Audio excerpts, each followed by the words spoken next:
नाज़रीन आदाब, आप देख रहे हैं बिग बुलेटिन। मैं हूं आपके साथ अबू हुरैरा और आज फिर एक बड़े इशू के साथ हम हाजिर हैं। मुल्क में जिस तरह से एक तरह की बेचैनी देखी जा रही है, बात चाहे अदम रवादारी की हो, मुस्लिम लड़कों की गिरफ्तारियों की हो, या फिर आज जिस तरह से लोकसभा में जय श्री राम के नारे लगे, या फिर बाबरी मस्जिद को लेकर एक तरह से फिर से इशू छेड़ दिया गया है, तो कहीं ना कहीं एक मखसूस तबके में इन तमाम चीजों को लेकर, तमाम इश्यूज को लेकर एक तरह का खौफ और डर देखा जा रहा है। आज पूरे इसी इशू पर बिग बुलेटिन में हम बात करेंगे।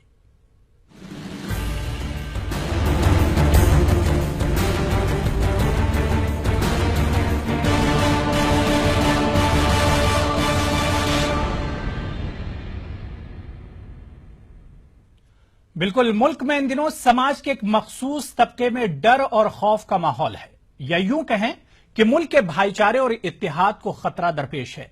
पिछले दिनों मुल्क में पाई जा रही अदम रवादारी और बेचैनी पर काफी बहस हुई। यह सिलसिला अभी थमा भी नहीं था कि मुल्क के एक मखसूस तबके के लोगों की गिरफ्तारियों का सिलसिला शुरू हो गया। हालिया दिनों में मुल्क में दहशतगर्दी के नाम पर मुस्लिम लड़कों की गिरफ्तारियों का सिलसिला जारी है। मुल्क की मुख्तलिफ रियासतों और मुख्तलिफ अजला से ये गिरफ्तारियां की जा रही हैं। कभी अलकायदा से रवाबित रखने, कभी ISIS, लश्कर तैयबा, हुजी और इंडियन मुजाहिदीन से ताल्लुक के शुबे में ये गिरफ्तारियां की जा रही हैं। और अब राम मंदिर की तामीर को लेकर मुख्तलिफ बयानात सामने आ रहे हैं। हद तो तब हो गई जब अयोध्या से खबर आई कि मंदिर बनाने के लिए पत्थर भी अयोध्या लाए जा रहे हैं। खैर, बाबरी मस्जिद का मामला सुप्रीम कोर्ट में है और कोर्ट ही इस पर फैसला करेगा। लेकिन सवाल यह उठता है कि बार बार मुख्तलिफ इश्यूज के जरिए समाज के एक मखसूस तबके को ही निशाना क्यों बनाया जा रहा है? दहशतगर्दी के नाम पर एक मखसूस तबके के बेगुनाह लड़कों को पकड़कर उनकी जिंदगियों के साथ खिलवाड़ क्यों किया जा रहा है? मुल्क की गंगा जमनी तहजीब को चोट पहुंचाने के पीछे आखिर कौन लोग कारफरमा है? ये ऐसे सवालात हैं जो मुल्क के आम लोगों के जहनों में रह रहकर उठते हैं। मुल्क से मोहब्बत करने वाला हर शहरी चाहता है कि मुल्क से गद्दारी या मुल्क मुखालिफ सरगर्मियों में मुलविस किसी भी शख्स को बख्शा न जाए और ऐसे अनासिर को सख्त से सख्त सजा दी जाए। लेकिन सवाल यह भी उठता है कि इन गिरफ्तारियों के आड़ में बहुत से बेकसूर नौजवान भी पकड़े जाते हैं और उनकी जिंदगियां बर्बाद हो जाती हैं। सवाल यह भी उठता है कि क्या दहशतगर्दी से निपटने के लिए एक मजबूत लाहिए अमल की जरूरत नहीं है कि कसूरवार ही पकड़े जाएं और बेकसूर को उसकी सजा भुगतना ना पड़े? चूंकि इस मसले ने समाज के एक मखसूस तबके को सोचने पर मजबूर कर दिया है, इसीलिए सवाल यह भी उठता है कि जिस तरह से मुल्क के इत्तेहाद, भाईचारे और एकता को तोड़ने की कोशिश की जा रही है, इसके पीछे सियासत या सोची समझी साजिश तो काम नहीं कर रही है। इन्हीं तमाम खदशात के पेश नजर social democratic party of India की जानिब से फिरकावाराना दहशतगर्दी मुखालिफ मुहिम के तहत मुनक्किद की गई रैली में मुल्क भर से तकरीबन 5000 पार्टी कारकुनान और दीगर लोग शामिल हुए। SDPI के कौमी ओहदेदारों पर मुश्तमिल एक वफ्द ने सदर जमहूरिया को एक मेमोरेंडम पेश किया, जिसमें मुतालबा किया गया कि मुल्क में जारी फिरकावाराना दहशतगर्दी के खिलाफ कार्रवाई की जाए और सख्त कदम इसके खिलाफ उठाए जाएं।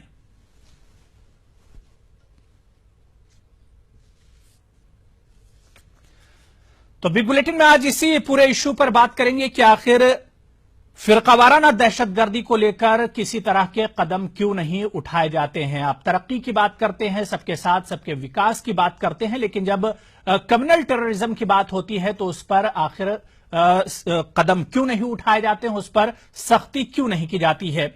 हालिया दिनों अगर देखा जाए, अदम रवादारी का मसला चला और उसके बाद कई तरह के इश्यूज सामने आए। दहशतगर्दी के नाम पर एक मखसूस तबके के नौजवानों की पकड़ धकड़ का सिलसिला जो है लगातार जारी है। गिरफ्तारियां लगातार हो रही हैं और उसके बाद आज जिस तरह से लोकसभा में जय श्री राम के नारे लगे, क्या जमहूरियत के साथ ये एक तरह का खिलवाड़ नहीं है? इन्हीं तमाम इश्यूज पर हम बात करेंगे, क्योंकि कई तरह के सवालात हैं जो एक आम शहरी के मन में और दिमाग में रह रहकर उठते हैं। सवाल ये उठते हैं कि आखिर जो खौफ के बादल हैं एक मखसूस तबके के ऊपर, ये बादल आखिर कब छटेंगे? ये बादल कब साफ होंगे? जिस तरह से खौफ का माहौल एक तरह से बना हुआ है और खौफ का माहौल बनाने की कोशिश की जा रही है। सवाल यह भी उठता है, चाहे वो दादरी का मामला हो, चाहे वो हरियाणा के दलितों को जलाने का मामला हो, सवाल यहां पर यह भी उठता है कि आखिर अकलियतों पर यह दायरा जो तंग हो रहा है, यह कब तक ऐसा होता रहेगा? मुल्क के भाईचारे पर आखिर कौन लोग हैं जो बुरी नजर लगाए हुए हैं? सवाल यह भी उठता है कि शीरो शकर बनकर रहने वाले हिंदू मुसलमान, इनकी एकता की मिसाल दी जाती थी, कसरत में वहदत की मिसाल दी जाती थी, हिंदू मुस्लिम एकता पर आखिर गहन क्यों लग रहा है? मुल्क की गंगा जमनी तहजीब को आखिर किससे खतरा है और यह खतरा आखिर क्यों पैदा हो रहा है? इन तमाम सवालों पर सोचने की जरूरत है। आज अपने बिग बुलेटिन में हम इन तमाम सवालात के जवाब टटोलने की और उन्हें ढूंढने की कोशिश करेंगे कि आखिर मुल्क में जिस तरह का माहौल बना हुआ है, इसके पीछे कौन से लोग कारफरमा हैं, इसके पीछे कौन सी ताकतें और कौन से अनासिर कारफरमा हैं। इन तमाम इश्यूज को टटोलने की कोशिश करेंगे आज इस बिग बुलेटिन के जरिए।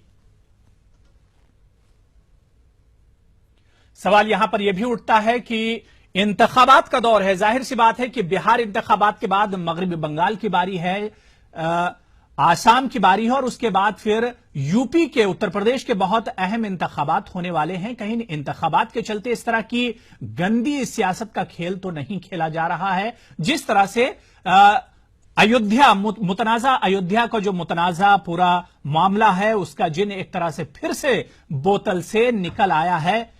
इसी पूरे मुद्दे पर बात करेंगे। हमारे साथ मेहमानों का खास पैनल जुड़ चुका है। बहुत जल्दी अपने मेहमानों का हम आपसे तारुफ करा दें। इन्हीं तमाम इश्यूज पर हम बात करेंगे कि आखिर फिरकावाराना दहशतगर्दी को लेकर मुल्क में जिस तरह की बेचैनी पाई जा रही है, इस पर कदम क्यों नहीं उठाए जाते हैं। बहुत जल्दी अपने मेहमानों का हम आपसे तारुफ करा दें। हमारे साथ कमाल फारूकी जी, जो कि सामाजिक कारकुन हैं, दिल्ली से जुड़े हुए हैं। इसके अलावा संजय श्रीवास्तव जी तर्जुमान हैं, छत्तीसगढ़ बीजेपी के, हमारे साथ रायपुर से जुड़े हुए हैं। इलियास मोहम्मद तांबे जी जनरल सेक्रेटरी हैं, social democratic party of India के, दिल्ली से जुड़े हुए हैं। और शरफुद्दीन साहब एडवोकेट हैं, हमारे साथ दिल्ली से जुड़े हुए हैं। अपने तमाम मेहमानों का इस खास प्रोग्राम में खैर मकदम करते हैं। कमाल फारूकी साहब, सबसे पहले आपके पास आना चाहेंगे कि मुल्क में एक तरह से बेचैनी का सा माहौल बना हुआ है और अब तो कुछ तंजीमें इसको जाहिर भी करने लगी हैं। आज social democratic party of India ने इसके लिए एक रैली भी मुनज्जम की और एक बड़ा मुजाहरा किया। कैसे देखते हैं मुल्क के मौजूदा हालात, कमाल साहब?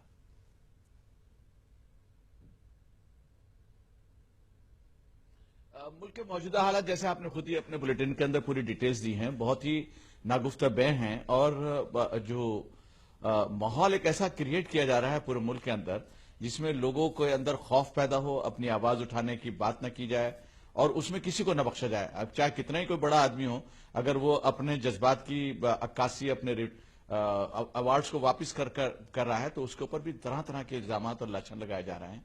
खुद मुझे जो संघ परिवार की जो तंजीमें हैं, झेली तंजीमें हैं, चाहे वो हिंदू महासभा हो, चाहे वो विश्व हिंदू परिषद हो और बाकी और तमाम जमातें हैं, वो अपना काम अलग अलग तरीके से करती रहती हैं और टेलीविजन में, मीडिया में, सोशल मीडिया के अंदर और लोगों के दरमियान में जाकर जो नफरत का माहौल पैदा कर रहे हैं।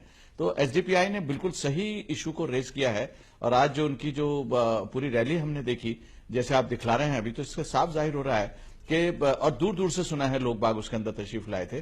तो ये एक बेचैनी है जो सिर्फ मुसलमानों के अंदर ही नहीं है, बल्कि जो माइनॉरिटीज हैं और जो कमजोर तबके के लोग बाग हैं, वो बराबर इस बात को महसूस कर रहे हैं कि मुल्क का माहौल बहुत तेजी से खराब हो रहा है। जैसे मिसाल के तौर पर आज ही देख लीजिए आपके अखबारात के अंदर बाबरी मस्जिद के मामले को लेकर फिर दोबारा एक गरमाने की कोशिश की गई, जिसकी कतन कोई जरूरत है, जो बिल्कुल गैर कानूनी है, गैर अखलाकी है। कोई भी आदमी सुप्रीम कोर्ट के ऑर्डर के बगैर कुछ भी नहीं कर सकता वहां। फिर ये हवा क्यों गर्म की जा रही है और क्यों वहां की जो लोकल भी जो समाजवादी पार्टी है वो इनके खिलाफ एक्शन क्यों नहीं ले रही है? कहीं ऐसा तो नहीं है कि ये आपस में नूरा कुश्ती है और फिर दोबारा माहौल गर्म करने के बाद मुसलमानों को डर और खौफ बताकर बाबरी मस्जिद का बहाना दिखलाकर, हालांकि बाबरी मस्जिद के मामले के अंदर कोई पॉलिटिकल पार्टी कोई अब रोल नहीं प्ले कर सकती, क्योंकि ऑनरेबल सुप्रीम कोर्ट का ऑर्डर जब तक नहीं आएगा उसके अंदर एक ईंट नहीं लगाई जा सकती। इसके बावजूद माहौल गर्म करने की कोशिश की जा रही है। जी बिल्कुल, लेकिन कमाल फारूकी साहब, कौन लोग हैं जो माहौल को बिगाड़ने की कोशिश कर रहे हैं, जो हिंदू मुस्लिम एकता देखना नहीं चाहते? कौन लोग हैं ये लोग?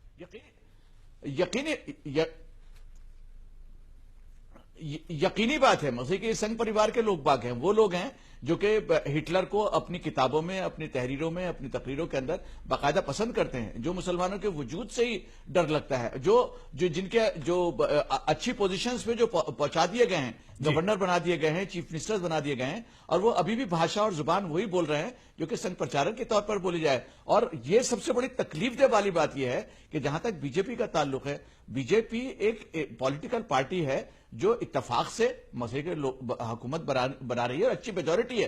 तो ये कोई आरएसएस की कोई जेली पार्टी तो है नहीं, मसले कि वो कोई आरएसएस तो इलेक्शन लड़ी नहीं है। अब हमारे सारे मंत्री जो हैं वो चाहे महाराष्ट्र असेंबली के हों, चाहे हमारे सेंट्रल गवर्नमेंट के हों, वो बाकायदा देने जा रहे हैं, अपने अकाउंटेबिलिटी बतलाने जा रहे हैं आरएसएस की। तो ये तो बहुत खतरनाक एक मौसी के पहल है जिसकी हमको सबको प्रोटेस्ट करना चाहिए। या तो आरएसएस इलेक्शन लड़े अगर उसके अंदर हिम्मत है, और अगर इलेक्शन नहीं लड़ रही है तो इस तरह से मदाखलत न करे, और जो मिनिस्टर्स हैं उनको बुलाकर उनसे हिसाब फहमी न करे। कॉन्स्टिट्यूशनली भी गलत है और इससे मैसेज भी बहुत गलत जा रहा है। जी बिल्कुल। संजय श्रीवास्तव जी हमारे साथ जुड़े हुए हैं, छत्तीसगढ़ बीजेपी के तर्जुमान है, स्पोक्स पर्सन है। संजय जी, कमाल फारूकी साहब के इस बयान से जो रिएक्शन उन्होंने मेरे सवालों पर दिया है, कितने सहमत हैं आप?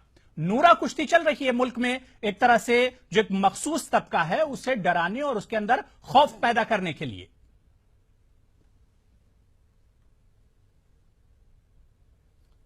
देखिए, मुझे ऐसा लगता है कि आज की चर्चा में जिस तरीके से चर्चा प्रारंभ हुई और कमाल साहब ने जिस तरह से विषय को रखा है, मैं इसको एक सिरे से खारिज करता हूं। और मुझे ऐसा लगता है कमाल साहब जैसी सोच जो कि सामने आ रही है, शायद यही कारण है कि लोगों में एक अविश्वास के भाव पड़ रहे हैं।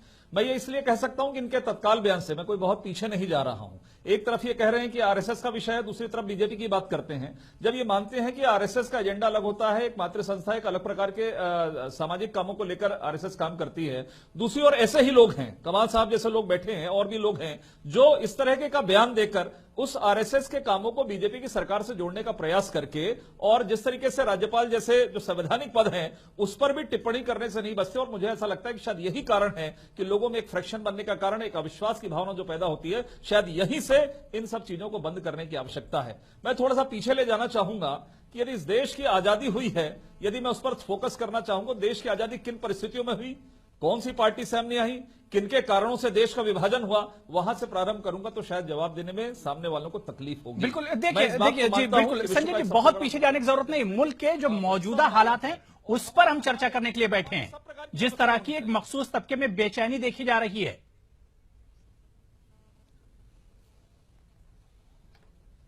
नहीं, जिस तरीके से मैंने कहा कि अब अयोध्या के राम मंदिर को, क्या शायद कमाल साहब को याद नहीं है कि आजम जी ने उत्तर प्रदेश में बैठकर जिस तरीके की बात कही कि वहां पर मस्जिद बननी चाहिए, शायद उसका उल्लेख भी आज चर्चा में करते तो मुझे प्रसन्नता होती।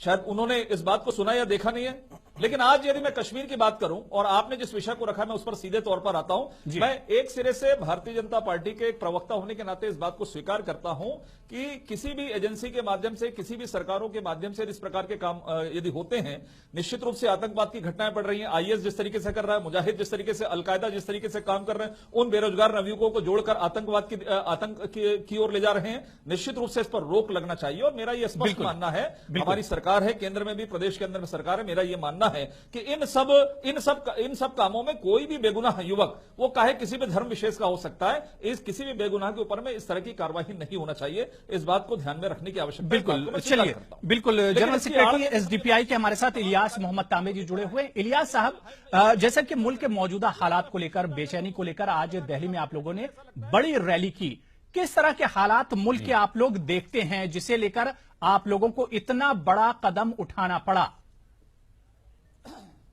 क्योंकि देश में सांप्रदायिक ताकतें और सांप्रदायिक दंगे फैलाने के लिए बहुत कोशिश कर रहे हैं। और इंडिया भर में हर रियासत में देखिए, कोई ना कोई मुद्दा उठाकर मुसलमान और ईसाइयों के ऊपर हर टाइम में भी, हर जगह में भी इन लोग अटैक कर रहे हैं लव जिहाद के नाम पर। ये पूरा फॉल्स प्रोपेगेंडा है लव जिहाद के नाम पर और फोर्सफुल कन्वर्शन के नाम पर, पॉपुलेशन के ग्रोथ के नाम पर, बीफ इश्यू के नाम पर। ये इनको एक ही है, ये पोलराइज करने का और हिंदू लोगों के मन में एक इनसिक्योरिटी फैलाने का एक कोशिश करके उनके वोट लेकर सत्ता में बैठने के लिए कहीं न कहीं हरकत कर रहे हैं। लेकिन इनका हरकत की वजह से हमारे देश के अंदर बहुत सारा इनसिक्योरिटी का एक माहौल बन रहा है। देश के हर लोग भी इनके बारे में एक अवेयरनेस पैदा करने के लिए हमारा social democratic party of India बिल्कुल कोशिश कर रहे हैं। बिल्कुल देश के बिल्कुल, अंदर हर लेकिन जगह में इलियास जी, हमारे को संजय बहुत जी का अच्छा जैसे response कहना था कि उनकी या फिर कोई ये नहीं चाहता है कि भाई दहशतगर्दी के नाम पर बेगुनाह लोग पकड़े जाएं। कोई ये नहीं चाहता है। अगर पकड़ धकड़ चल रही है और उसमें किसी तरह की तशवीश है तो कोई ये नहीं चाहेगा कि उसमें बेगुनाह लोग पकड़े जाएं और उन्हें सजा हो। लेकिन आज का इंडिया का जेल के अंदर देखिए हजारों लोग, जो इनोसेंट लोग आज के जेल के अंदर जी कमाल साहब आ रहे हैं आपके पास। जी जो बिल्कुल जी आज देखिए, आज मालेगांव ब्लास्ट के बारे में देखिए, और जितना समझौता एक्सप्रेस के बारे में देखिए, और बहुत सारे इधर एक्सप्लोजन जो हुआ था जी, इसके नाम पर यूएपीए के कानून के तहत कर और टाड़ा के नाम कर बहुत सारे मुसलमानों के अंदर जेल में डाले हैं, और बहुत सारे लोगों को 10 साल के बाद 11 साल के बाद बाहर भी भेजे हैं। इन लोग इनोसेंट बोलकर साबित होकर भेजे हैं। लेकिन इंडिया के अंदर एक क्लियर कट एक ट्रांसपेरेंसी चाहिए। इधर कानून लागू करने के टाइम में ये मत के आधार पर किसी को भी इस तरह का देखना नहीं चाहिए। सबको भी एक ही तरह कानून बिल्कुल हम लोग लागू करने के लिए हमारे देश के अंदर जी। कमाल फारूकी जी, आप कोई रिएक्शन देना चाह रहे थे? जी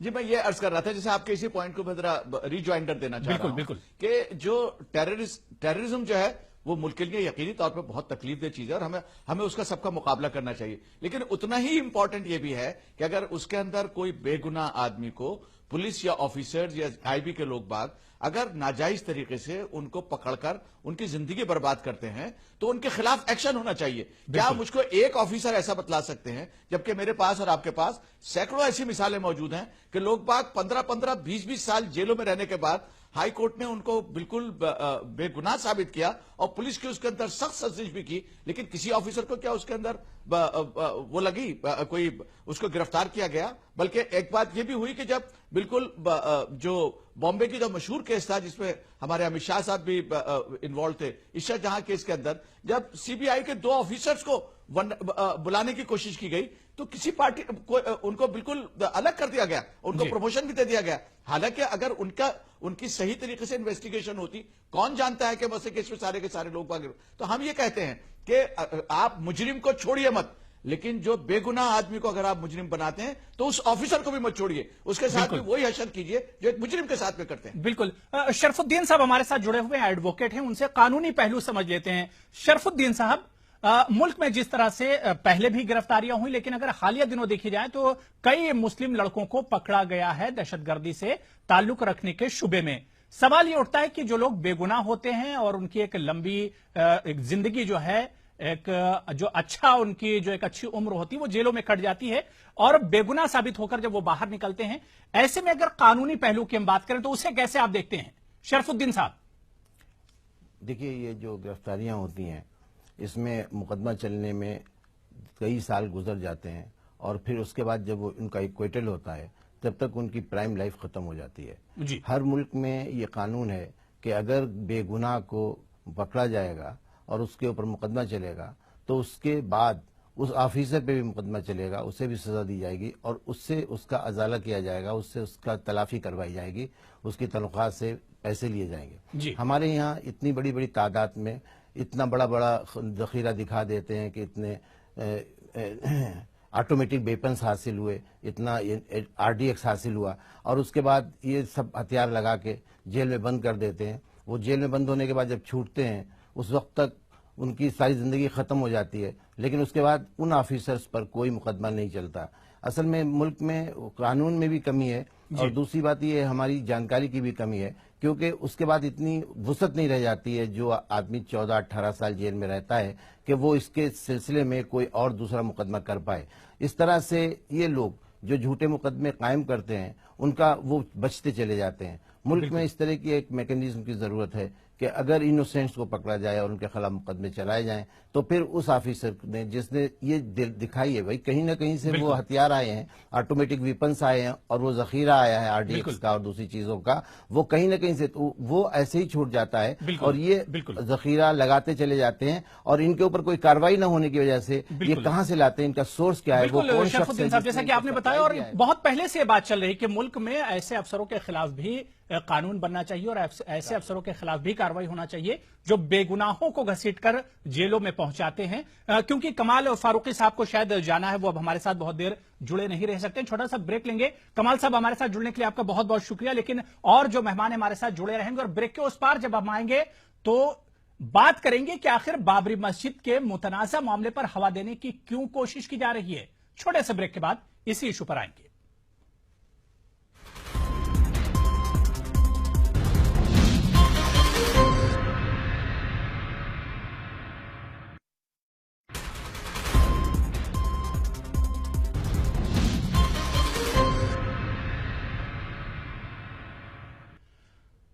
तो बी बुलेटिन में आज इश्यू यही है कि आखिर मुल्क में जिस तरह की बेचैनी का माहौल बना हुआ है, जिस तरह के हालात बने हुए हैं, आखिर इससे निपटा कैसे जाए और आखिर वो कौन से अनासिर हैं जो मुल्क में हिंदू मुस्लिम एकता नहीं देखना चाहते, जो मुल्क में आपसी भाईचारा और इत्तेहाद नहीं देखना चाहते। आज इसी पूरे इश्यू पर हम बात कर रहे हैं। हमारे साथ खास मेहमानों का पैनल जुड़ा हुआ है। इलियास मोहम्मद तामिर जी, सबसे पहले आपके पास आना चाहेंगे कि जिस तरह से आज मुतनाज़ा बाबरी मस्जिद तनाज़े को लेकर आज फिर से उसे हवा देने की कोशिश की गई, मुल्क के एक तरफ ऐसे हालात और इन हालात के बीच बाबरी मस्जिद तनाज़े को हवा देने की कोशिश कैसे देखते हैं इलियास जी आप? ये तो आरएसएस का एक क्लियर एक कम्युनल एजेंडा है। इंडिया में हिंदू राष्ट्र बनाने के लिए 1925 से कोशिश जारी है। उसका एक पार्ट ऑफ आरएसएस एजेंडा है बाबरी मस्जिद का एक इश्यू बनाकर लोगों के बीच में नफरत फैलाकर एक क्लियर डिवीजन बनाने के बाद एक विशेष पॉलिटिकल एजेंडा के लिए एक बाबरी मस्जिद को मुद्दा उठाया है। तो इसका फायदा डायरेक्टली पॉलिटिकल विंग आरएसएस का बीजेपी को मिल रहा है। तो इसको जिंदा करने के लिए, जिंदा जारी रखने के लिए हमेशा ये लोगों के बीच में बाबरी मस्जिद, राम मंदिर का जो इश्यू हमेशा जिंदा रखता है। देखिए, ये विश्व हिंदू परिषद या संघ परिवार किसी एक संगठन को ये हमारा देश का जुडिशियल सिस्टम के ऊपर कोई एहतराम नहीं है। अगर एहतराम है तो हमारा सुप्रीम कोर्ट के अंदर ये अभी भी केस पेंडिंग है। ये रखते हुए इन लोग क्यों इस तरह का हरकत करते हैं? ये हमारे देश का हर एक नागरिक को इसका एक जानकारी सबको भी इसके बारे में है। बिल्कुल। संजय जी, क्या कहेंगे? यही इल्जाम लगता है कि जब बाबरी मस्जिद या मंदिर के इशू को बढ़ावा दिया जाता है तो यही कहा जाता है कि सियासत चमकाने के लिए इस तरह के इश्यूज को हवा दी जाती है। संजय जी।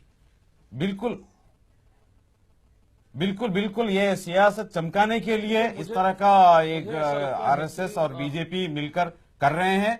इसको देश भर में इलियास जी, ये सवाल संजय जी से था, आपके पास आएंगे। संजय जी,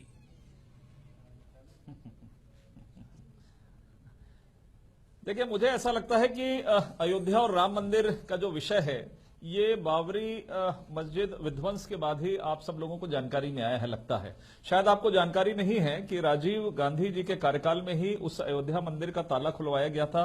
वहां पर तमाम प्रकार की जो कार्रवाइयां हुई थी, बातें हुई थी, शायद ये आपको जानकारी में लेने की आवश्यकता है। उस समय केंद्र में भारतीय जनता पार्टी की, एनडीए की सरकार नहीं थी। ये इशू यहां से प्रारंभ होता है। लेकिन अब तकलीफ यह है कि यदि आरएसएस का या विश्व हिंदू परिषद का ये अपना एजेंडा हो सकता है, मुस्लिम लीग का अलग होता है, जो हमारे मुस्लिम संगठन है उनके एजेंडे अलग होते हैं। यह पहली बार ऐसा नहीं है। उसको सियासत से जोड़कर भारतीय जनता पार्टी या केंद्र की सरकार को बदनाम करने का प्रयास, मुझे ऐसा लगता है कि सियासती रूप से नहीं करने की आवश्यकता है। आज इस देश के अंदर में आपको शायद याद होगा कि आज यदि किसी ने यह कहा है कि वहां पर राम मंदिर बनना चाहिए, एक भावना हो सकती है, सरकार से इसका कोई मतलब नहीं है। लेकिन दूसरी ओर आज से कुछ दिन पहले उत्तर प्रदेश के एक जिम्मेदार मंत्री, जिस उत्तर प्रदेश के अंदर में राम मंदिर और बाबरी मस्जिद है जहां पर था, लेकिन वहां पर यदि आजम जी कहते तो उस पर कोई क्रिया प्रतिक्रिया नहीं होती है, उस पर कोई क्रिया प्रतिक्रिया नहीं होती है। तो मुझे ऐसा लगता है कि शायद इस इशू पर हम सब लोगों को जाने की आवश्यकता नहीं है। हम भी माननीय सर्वोच्च न्यायालय का जो निर्णय है वो अंतिम निर्णय होगा, उसका सम्मान करते हैं।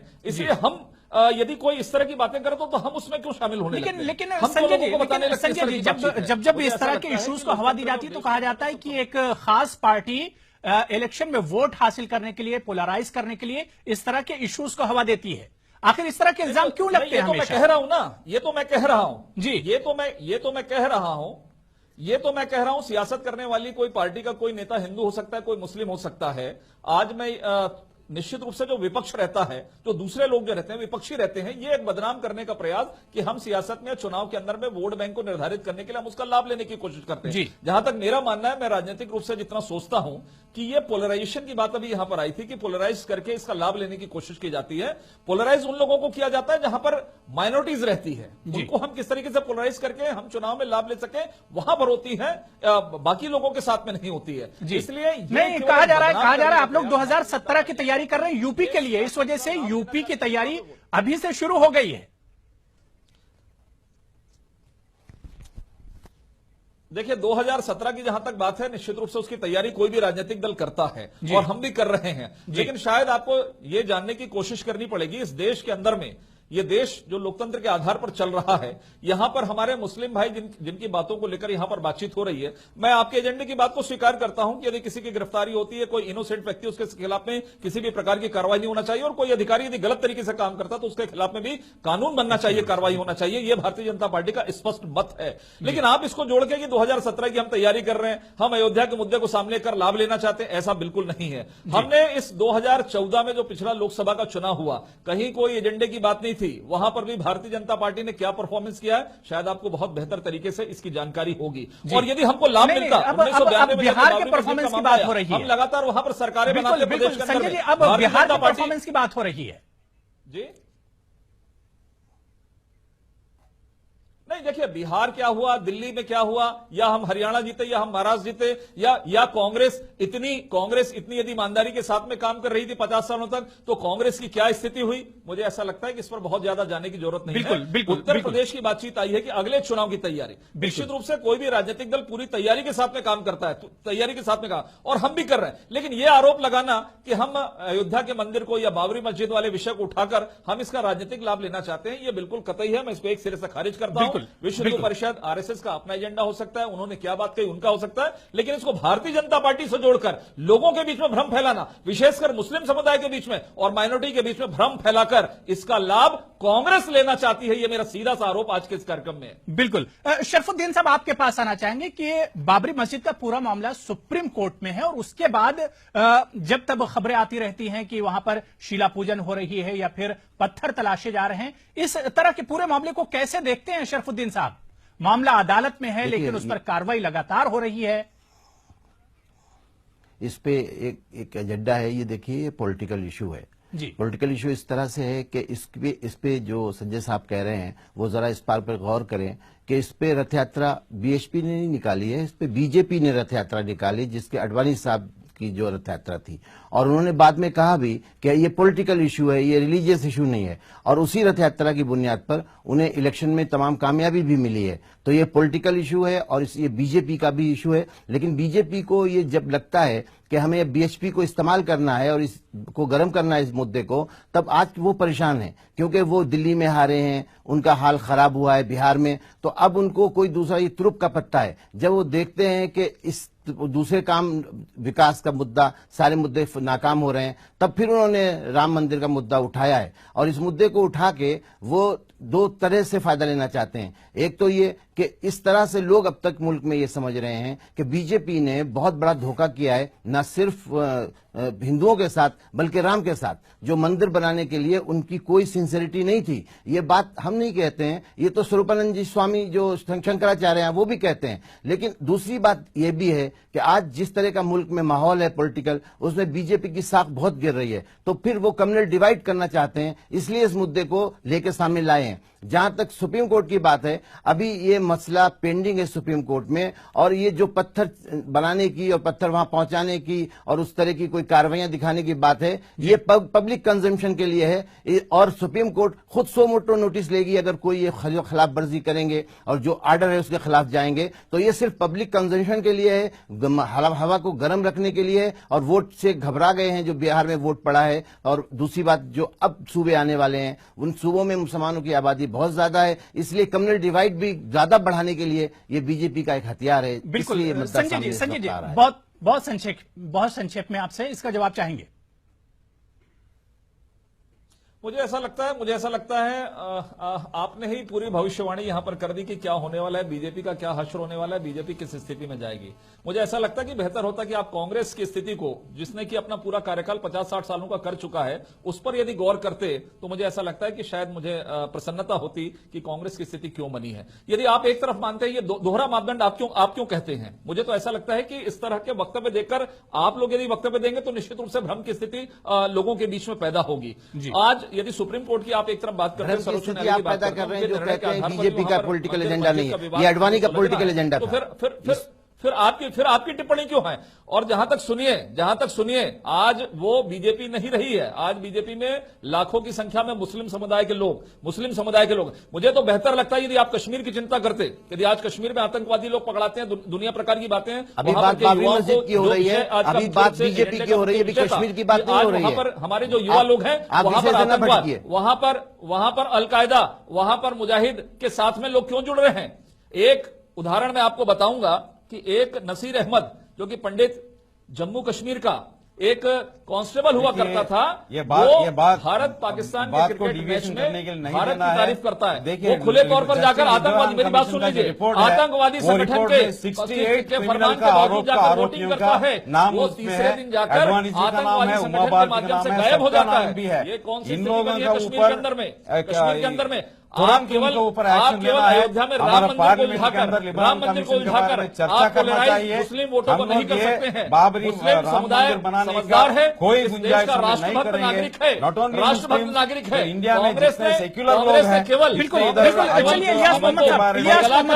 का खिलाफ निकलकर वोट बैंक स्थापित करके देश के अंदर में राज किया है। और आज हमारे यहाँ का जो मुस्लिम है, राष्ट्रभक्त मुस्लिम है, वो समझ चुका है कांग्रेस की स्थिति को जारी करने के लिए हम हम सब लोग भी इसके बारे में ठीक है संजय जी, इलियास मोहम्मद साहब, तो आप जैसे लोगों से भी निवेदन है कि इस तरह की कम से कम बिल्कुल ठीक है संजय जी, आपके पास आएंगे संजय जी, आपके पास आएंगे।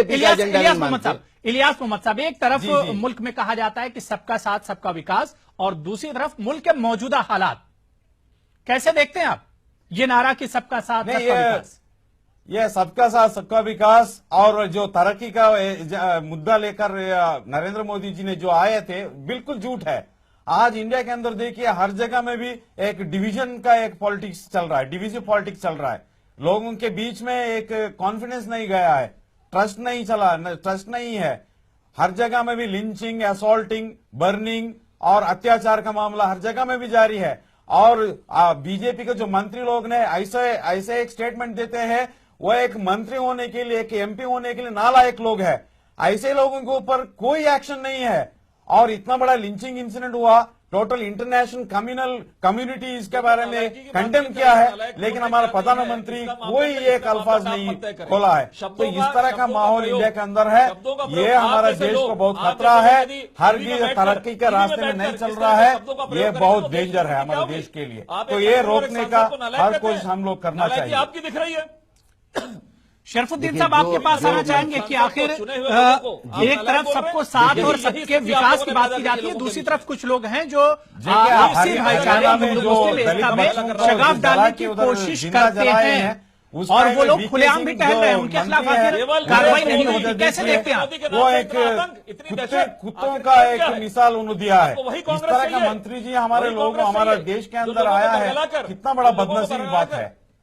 राष्ट्रभक्त मुस्लिम की बात करिए, तथाकथित कांग्रेस और बीजेपी, बिल्कुल कांग्रेस और बीजेपी एक ही था, एक ही सिक्के के दो पहलू हैं इस मुल्क में। संजय जी आपके पास आएंगे, जरा शरफुद्दीन साहब को सुन लेते हैं। संजय जी आएंगे बिल्कुल संजय जी, देखिए आएंगे। देखिए जी शरफुद्दीन साहब, कांग्रेस और बीजेपी की नीतियां एक सी हैं, प्रोग्राम अलग अलग हैं, लेकिन कम्युनलिज्म पे दोनों की अपनी अपनी एक तरीका है, जिसके वजह से वो बांटो और राज करो की पॉलिसी को अपनाए हुए हैं जी। जहां तक सबका साथ सबके विकास की बात है, तो इस पे जो सबका साथ सबका विकास हो रहा होता तो इतने सारे राइटर्स ने, एक्टर्स ने, जिम्मेदार लोगों ने अपने अवार्ड वापस नहीं किए होते। अब फिर सबको तो छोड़िए, रॉबर्ट जो जूलियो हैं जो जूलियो साहब जो इतने बड़े पुलिस अफसर रहे हैं, उनकी क्या राय आई है इस पे, और तरह तरह के मुल्क के लोगों की क्या राय है, और मुल्क दुनिया की क्या राय है। अभी आरएसएस को सबसे बड़ा आतंकवादी संगठन कहा जा रहा है,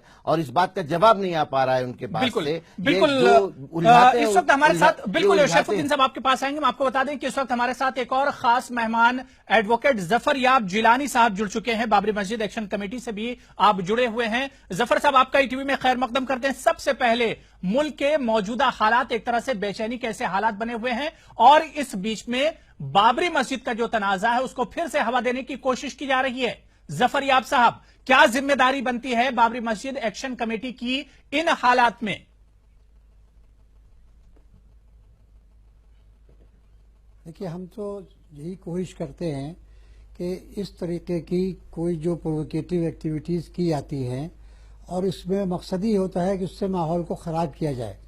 जो इस वक्त पुरअमन माहौल उत्तर प्रदेश का है उसको बिगाड़ना और लोगों के जज्बात को उभारना, यही मकसद है इन चीज़ों का। और जो बयान दिए गए हैं उससे लोगों में एहसास पैदा होता है जैसे कुछ होने जा रहा है, मंदिर बनने जा रहा है, जबकि हकीकत ये है कि वो लोग सब जानते हैं कि वो एक ईंट वहाँ नहीं रख सकते सुप्रीम कोर्ट के ऑर्डर की वजह से।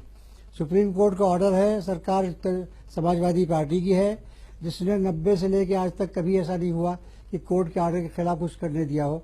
लेकिन फिर भी बयान ये दिया जा रहा है महान जी की तरफ से कि अब चूंकि मंदिर बहुत जल्द बनना शुरू हो जाएगा जी, इससे माहौल को खराब करना ही मकसद है।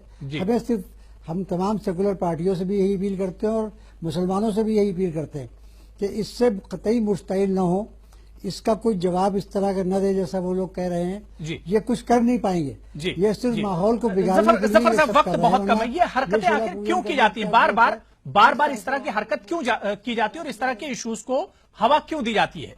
क्या बड़ी वजह क्या लगती है जफर साहब? सियासी फायदा उठाने के लिए की जाती है। क्योंकि 2017 में यूपी का इलेक्शन आ रहा है जी, इससे पहले बंगाल का और वहां पर इलेक्शन है, आसाम है जी, मगरबी बंगाल है जी, एक एफर्ट है जी, ये सियासी फायदा उठाने की कोशिश। जी जी जफर साहब, हमारे साथ संजय साहब जुड़े हुए हैं बीजेपी से। उन्होंने कहा कि सियासत से इस इशू का कोई लेना देना नहीं है। संजय साहब, जफर याब जिलानी को आपने सुना, उन्होंने भी यही कहा, और इससे पहले शरफुद्दीन साहब ने भी कहा कि बीजेपी इसका सियासी फायदा उठाने की कोशिश कर रही है इस इशू का।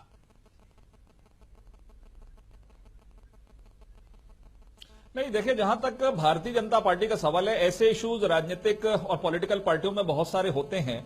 उदाहरण के तौर पे यदि मैं कहूंगा कि कल जिस तरीके से नेशनल हेराल्ड वाला मामला है, कोर्ट के अंदर में प्रकरण है, लेकिन पूरे देश के अंदर में माहौल बनाया जा रहा है, ये कांग्रेस पार्टी ने किया, आपने देखा। मुझे प्रसन्नता होती कि आज की चर्चा में वही आजम खान जो मंत्री हैं, जिन्होंने आज से 15 दिन पहले कहा कि वहां पर बाबरी मस्जिद का निर्माण होना चाहिए।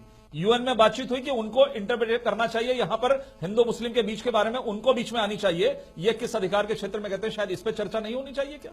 आप एक तरफा निर्णय चाहते हैं। मैं इस बात को बिल्कुल स्वीकार नहीं करता हूं कि जो कोर्ट मामला न्यायालय के लंबित है, सरकार भी उसी बात को मानती है, जो सर्वोच्च न्यायालय का निर्णय होगा वही अंतिम होगा, इस बात को हम कहते हैं। लेकिन किन्हीं कारणों से यदि इस तरह की बातचीत आती है, पक्ष दोनों संतुलन बना के काम करें। लेकिन संजय जी, सवाल ये उठता है कि जिस तरह से आज अयोध्या में किया गया, इससे क्या जो समाजी ताना बाना उस पर असर नहीं पड़ेगा? हिंदू मुस्लिम किस तरह से मुल्क में रहते थे, उस पर असर नहीं पड़ेगा? एकता पर, इत्तेहाद पर, भाईचारे पर, जिस तरह से आज किया गया है। थोड़े बहुत माहौल यदि बनाते हैं, राजनीति है, सियासत है, थोड़ा बहुत होता है, मैं इस बात को स्वीकार करता हूं। लेकिन ये कहना कि बीजेपी ही इस तरह का काम करती है, बीजेपी इसके लिए दोषी है, मैं इस बात को स्वीकार नहीं करता। हम अपने दम पर, अपने काम के आधार पर इस देश के अंदर में सरकार बनाए हैं और उत्तर प्रदेश में भी सरकार बनाएंगे। बिल्कुल। जफर याब जिलानी साहब, मुल्क का जो आपसी भाईचारा है, जो गंगा जमनी तहजीब है, क्या उसे तोड़ने की कहीं कोशिश हो रही है? जाहिर है, उसी को तोड़ने का तो सूबे में अगर कोई समाजवादी पार्टी को सबसे ज्यादा नुकसान इसी बात का हो सकता है, और सेकुलर पार्टियों की भी होता है, कांग्रेस को भी हुआ है, कि जब ये पोलराइजेशन होता है हिंदू मुस्लिम के नाम पर, अगर हिंदू मुस्लिम के नाम पर पोलराइजेशन ना हो तो यकीनन फिर अपने अपने काम पर लोगों को वोट मिलेगा। और बीजेपी वाले अगर अपने काम पर वोट लें तो कोई एतराज की बात नहीं है। अगर मोदी जी की परफॉर्मेंस नजर आएगी 2017 में, उस पर कोई लोग वोट देंगे तो हमें कोई एतराज नहीं।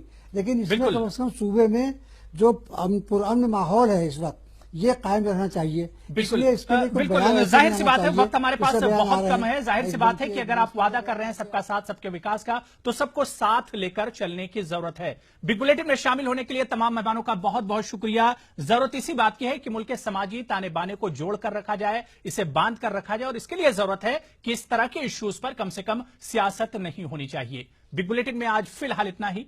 आदाब।